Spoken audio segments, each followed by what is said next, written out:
Barry, I don't think we got too many people chiming in on who won the debate last week, but I think The poll results have you as the early you're gonna have leader. to really come from behind here You've carried since you hate America. you've carried 33 states thus far. I've only carried two, including the District of Columbia. So you're in good We've shape. But got no, you did pretty well. I think the only one that I was right about, which I feel bad, I was hoping I was wrong, was the Parker girls came up 2 shots short of a state berth. So too bad for the Vikings, and you would like to see them get through. I would have been happy to be wrong about the Badgers losing Right. to Michigan as well, but they got that right. I got the Americans. You were anti-America Boy, and in the the Ryder Americans put Cup, on a show. Patrick Reed and the boys put on a show. and I called the topsy-turvy Rock Valley North volleyball. Volleyball, you did.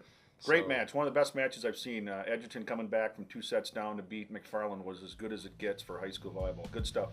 well, there's still some time left. There is. There's still a couple races we There gotta are a wait couple on. things I got a but, chance to win. So I feel pretty good about my start here. Okay. So.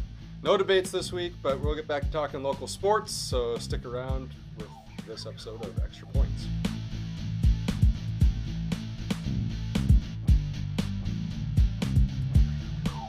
Hey everybody, welcome back to Extra Points. John Barry over here. I'm Eric Schmolt, and we get together and chat sports. I just remembered I also got another one right so far. Boy. Didn't you think UW-Whitewater was going to lose? Didn't you call that? yeah.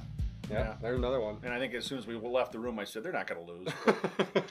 I had to be anti. So okay. good for the Warhawks. So a good win and another tough one this week with Oshkosh at home. So we'll find out after 2 weeks kind of where the Warhawks are at in the WIC. Well, and I said that I thought the Warhawks were going to run the table, and really, if they win this week, They probably will. you got to feel Yeah. pretty good about your chances. I They agree. already took out a top 10 team in Platteville. Oshkosh moved up quite a bit Quite this a week, bit, I think, to like 6th or somewhere in that Yep. area. So another huge battle this weekend over there. This one's in Whitewater, so that Mhm. helps probably. And Stevens Point, though, also ranked. Not bad. So, Not bad. Yep. But you get these two heavyweights out of the way, and if you can find a way to win both those games, you're going to be in really good, shape. At least you probably are going to maybe lose one and still get in the playoffs. So that's the bottom line for the Warhawks is a chance to get back to Stag Bowl and go against those feisty Mount Union Purple Raiders that are there every year. Number So, one in the rankings again. I know, shocking. Whitewater number 2, of course. Shocking. Yes. We mentioned it a little last week too that they've gone with 2 quarterbacks, and I thought maybe that Chris Nelson had kind of taken the role after the Not last last Saturday. non-conference game. He had thrown 4 touchdowns and pretty much led the Warhawks to that Yep. win, but. It was Cole Wilbur who kind of led the big drive against Platteville. So still going with 2 quarterbacks, and I guess if you could make that work, most teams don't find a way to really make that work, but so far they have. Yeah, and you can't argue. Kevin Bolus obviously knows that team better than anybody, and he feels like that gives him the best chance. But Cole Wilbur, they got Marcus Hudson back in the lineup last week, kid from Delavan, the graduate, and he's a difference maker because he's a big target at wide receiver, and he plays a key role for that team. And defensively, let's face it, that defense is kind of like the Badgers' defense. It's going to keep them in games, and that's going to be apparent all year. The secondary is going to get better. That's been their one downfall. But again, they held Platteville to minus 15 yards rushing. So that group up front's doing their job, and teams are going to have to throw against them. And not every team is accustomed to throwing the ball, and I think that'll work into Warhawks' favor when they play somebody that's more run oriented. And we'll see what happens. That's the big game here this weekend. It is. Because we have no Badgers on the slate. No Bucky until the Buckeyes come a week from Saturday to Camp Randall for a night game, and who knows? Maybe College Game Day will show up. You sound a little downtrodden still about the Well, Badgers loss. Not the fact that they lost. It's just the fact that I'm glad they weren't blown out, but just chances that they couldn't capitalize on. And Hornibrook showed the collar got a little tight. That true freshman playing in the big house when. As good as he looked the week before, you could tell that he felt the pressure a little bit more this week, and just couldn't get the line. Line couldn't get any movement up front. And Clement, that running game was stymied, and some passes that were missed, a couple that were dropped, and even when it was 7-7, I thought we're still okay. We haven't played that well, and it's 7-7, but the big pass play that Michigan connected on, and then we just couldn't sustain anything offensively. And I think the one time we were on the 35-yard line, we punted from their 35, and I thought, if our kicker's there, do we try a 52-yarder? I mean, you just never know, but never really a good loss, but certainly a loss that, it only cost them 3 spots in the rankings. They're down to 11, and, They're 4-1, and I think Exactly. you and I both agreed if you'd have told us we'd be 4-1 going in the Ohio State game, we would have taken it. Absolutely. That's the kind of the silver lining Yep, there. it They're is. like, well, they probably could have won that. Yep. But the fact that they're 4-1 at this bye week, and you get, they get 2 weeks to prepare for Yep. Ohio State, which They you won't- probably need. They won't get Beagle back, but they should. Some of those guys that are dinged up. Chris said the bye came at a good time, and let's face it, Camp Randall is going to be electric on Saturday night when the Buckeyes come calling. And if you remember the last time the Ohio State came in as number 1 on a night game, beat them. So Pretty fun, yeah. Pretty good stuff. So let's hope it's deja vu all over again. Probably be number 2. I don't see Alabama losing. No, I don't either. Ohio State certainly hasn't done anything to lose any ground to them to this point. No, and they're good. Ohio State's the best team in Wisconsin. If you have a chance this Saturday and you want to get out and see some college football, just get over to Perkins Stadium at 1 o'clock. And then you can save up for all your Badgers shenanigans one more week for the big night game next week. So around here we got week 8. Week number 8. Crunch time. Crunch time. Some teams have already qualified for the playoffs. Others are hoping to get there this week, and some good area games. You just got to start with the 2 Janesville teams, both at 3 and 4, and both needing 2 wins in their last game to get an automatic berth, with an outside chance of winning one of the 2 and getting an additional qualifier. And I guess let's start with Parker playing homecoming at home against Madison Memorial. I got a chance to watch them last week, and I can tell you right now, coming into the season, they were the most overrated team ever because they are not very good. And give Craig credit. Craig played a complete game, played well, and got a victory. But Memorial was not nearly as good as I thought they're going to be, and I would expect Parker to go to 4-4 after Friday night. Well, the reason that I agree with you, I guess, is that Craig's defense hasn't really been able to stop teams at all this year, and even the Beloit team had a lead on them and scored some touchdowns on them, and then Madison Memorial really couldn't do a whole lot on outside of that early the big play right to start the game. And it comes down to the line, and Will Jessup and Jake Ferguson are as good a wideouts in the area you'll find, but if the quarterback Tolman doesn't have any time to throw, it doesn't do him any good. They can't get him the ball, and that was the case against Craig. And certainly I think Parker's front's got a feast on that, right?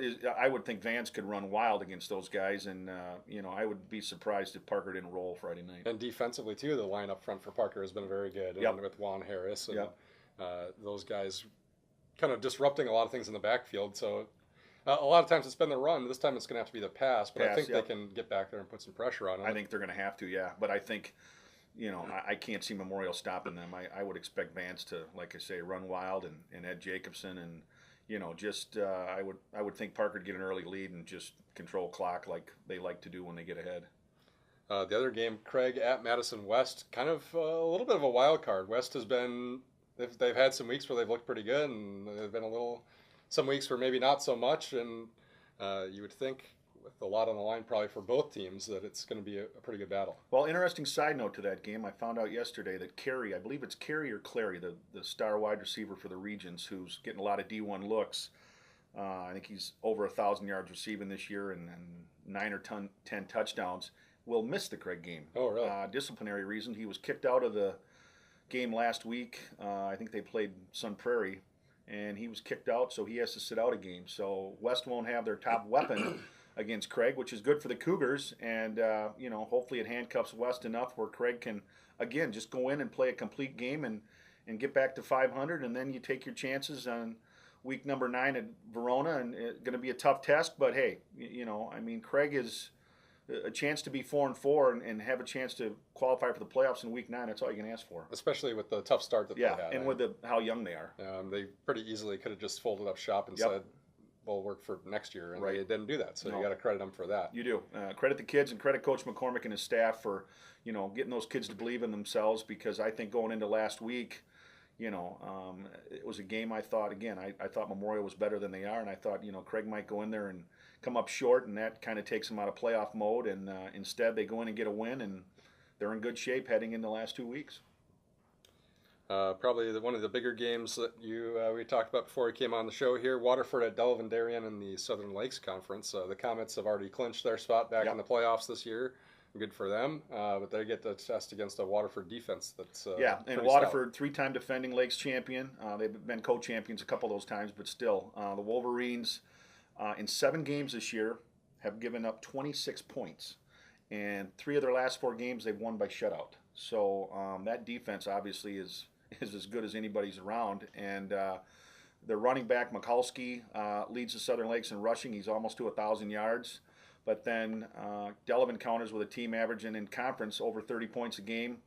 Senior quarterback Jake Benzing, 5th in the state with 21 touchdown passes. I think he's 8th in yards per game, 9th in total yards. He's thrown for about 1,700. So, kind of a contrast to styles, and we'll see what happens. Obviously something's got to give, and hopefully Benzing and Cesars and the boys can get it going and put up some points and force Waterford out of their comfort zone and maybe force them to play a style of offense they don't want to play. Well, and even in some of those close games, the Comets have shown this year they can hang. Yeah, they can. The past years, if they hadn't put the points up, it kind of became a runaway the other way. Yeah. And this year, they've stayed in some of those close games. Now I think they've come on the wrong end on a couple of them, against Lodi, against Badger, but yeah. They've been right there. So even if it's a defensive struggle, the Comets might still be in this. And like you said, don't knock Delavan, because they've been very good. Delavan Darien's been very good defensively as well, and other than one game that kind of turned into a track meet, they've been pretty consistent defensively, and I would expect a low-scoring game, and 14-7, something like that wouldn't surprise me, and here's hoping the Comets can get a win and stay within having a chance of at least maybe sharing a conference title if Waterford could beat Badger in the last week. Not a ton going on again in the Rock Valley. I guess Evansville, Albany at Broadhead Judah, maybe the big matchup. That's the marquee game. Obviously a big rivalry matchup for these two teams. Even in the years past where maybe their game wasn't supposed to count or things like that, they found a way to play a non-conference game, or they just make sure they play this one every year because they love the down the street rivalry. Yep, got a chance to talk to Jim Mattias, the Broadhead Judah coach, and he said, Evansville Albany has just gotten better and better, and he said a lot of the reason behind that is because early on they platoon, which a lot of teams in the Rock don't have that luxury, and he said it took them a while to understand their roles, but he said Coach Grove's team made a couple of adjustments defensively. That's made a big difference, and then offensively with Brennan Banks leading the Rock in rushing, and then you've got Zach Milkey, a quarterback who's when he has time to throw, a lot of things happen good for the Blue Devils. So Chase Katzenmeyer seems to 3 touchdowns. Yeah, he seems to find a way to score from anywhere on the field at any position and any capacity. And this is the Blue Devil team that I envisioned coming into the season, the one that I thought was still the best in the Rock Valley. Certainly Clinton is playing as well as anybody too, but those teams have already played.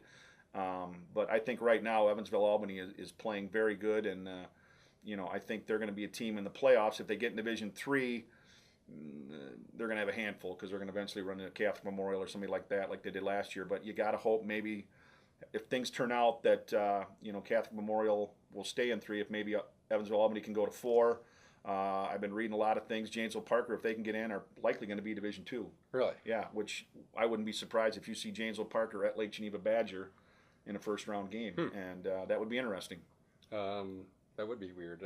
Clinton, right on the edge. They're probably either going to be the smallest school in Division IV or the biggest school in Division V. It looks like. I mean, they're pretty much right on that line. And right now, according to Wisp Prep, they've got Clinton in Division V, which Jim Mattias said the same thing, and other coaches have said the same thing.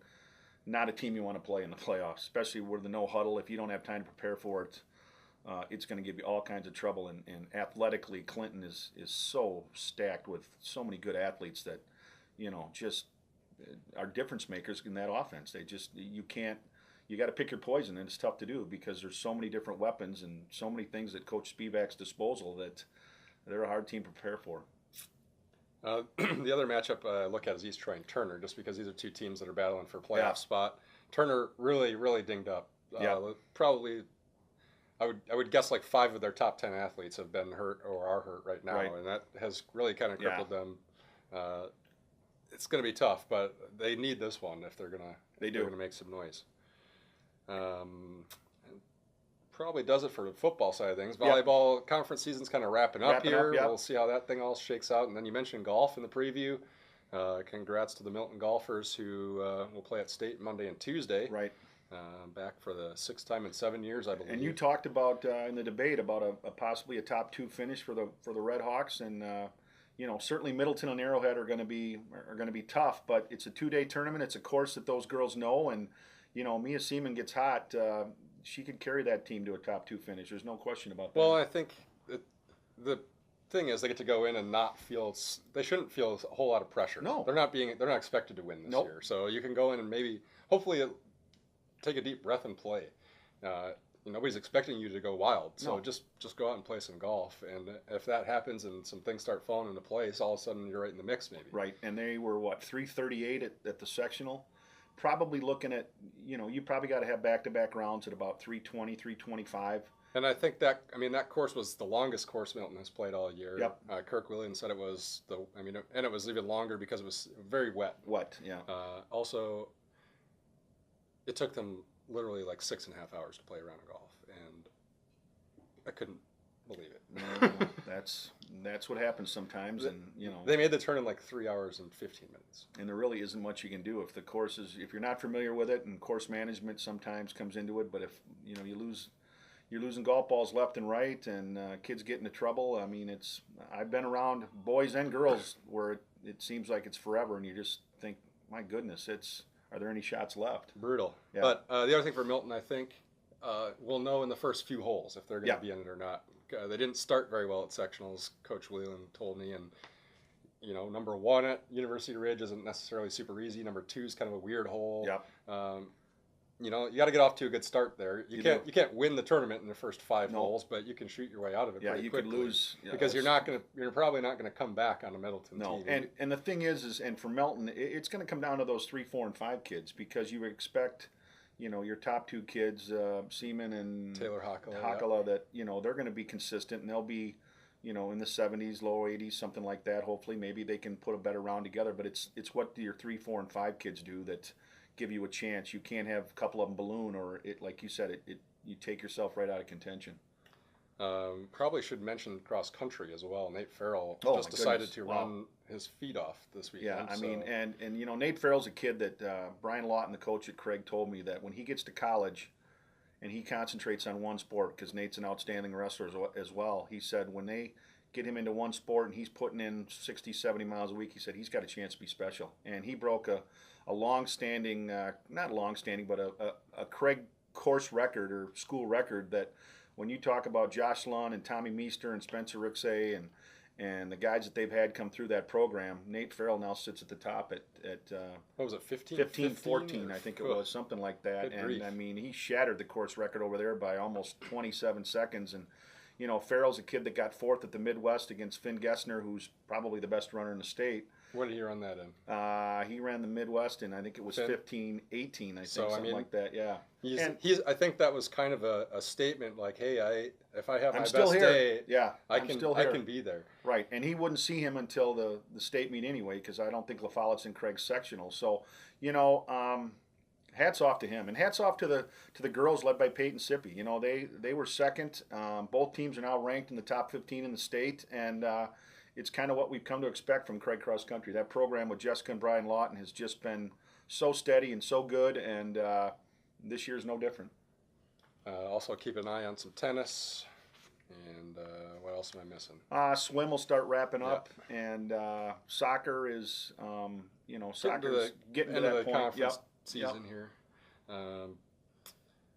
Probably should talk a little Packers coming off the bye week. Coming off the bye week, still a game behind the Vikings. Another night game. Another night game with the Giants. And the Giants, obviously Minnesota's defense played well Monday night, but, with Odell Beckham Jr., I don't know what he's doing.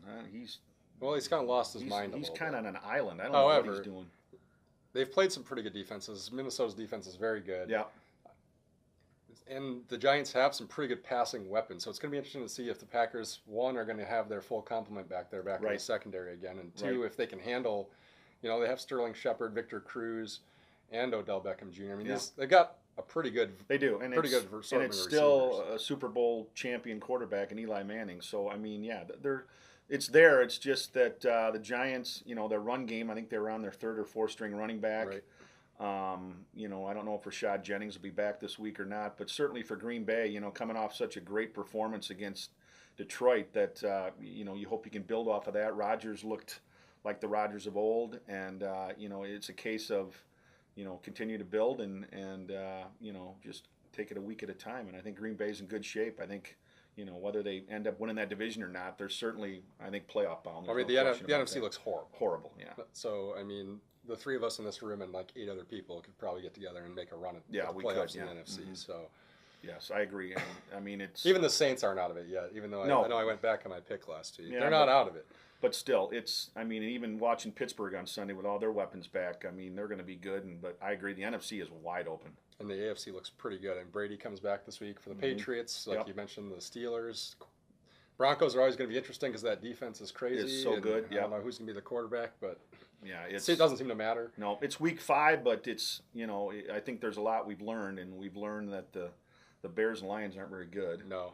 And the Vikings are better than we thought they'd be, especially the without Eagles. Bridgewater. Maybe they're they may come back down to earth, but I don't think anybody in that division scares anybody. And certainly out west, Seattle, Arizona's 1-3. Carolina's 1-3. Not so scary. No, it's As not. probably as we thought. And both the quarterbacks there are concussed, so who knows what's going to happen. But it's the NFL. It's what we've come to expect, and a lot of season left. Anything else on your mind? I don't think so. Probably no. should grab that broom there. That broom, yeah. Sweep. Yeah, the Jets had another one over Jets the weekend. So could they score more goals possibly? Good Lord. Light the lamp. pretty much everyone's scoring. They're like 7-1. You couldn't ask for a much better start. No, I know and, we've only got that means we got 52 games left in the season. They so got a little rare early here, Thursday-Friday series this week. But they play Minnesota Magicians Thursday and Friday night instead of Friday and Saturday. So and that's on the road. That's in Minnesota. Yeah, so they're off on the road this week. Yep. It's been the Jets who've been magical this year. They have been like magical. They'll make the Magicians disappear. That's all we got for this week. That's it. No more. No mas. You know, if you want to leave a comment, yeah, please do. You can do that. Send us sports@gazetteextra.com or find us on YouTube or iTunes or Twitter. Facebook, whatever. You can find us. GazetteExtra.com. Find us anywhere. We're out there. We're out there. There's plenty of places. We're out there, Jerry. Thanks to Vaughn for producing the show, Kevin McLeod for the tunes, and we'll be back here, and hopefully the Warhawks will be undefeated still when we sit back here next week. Go Bucky.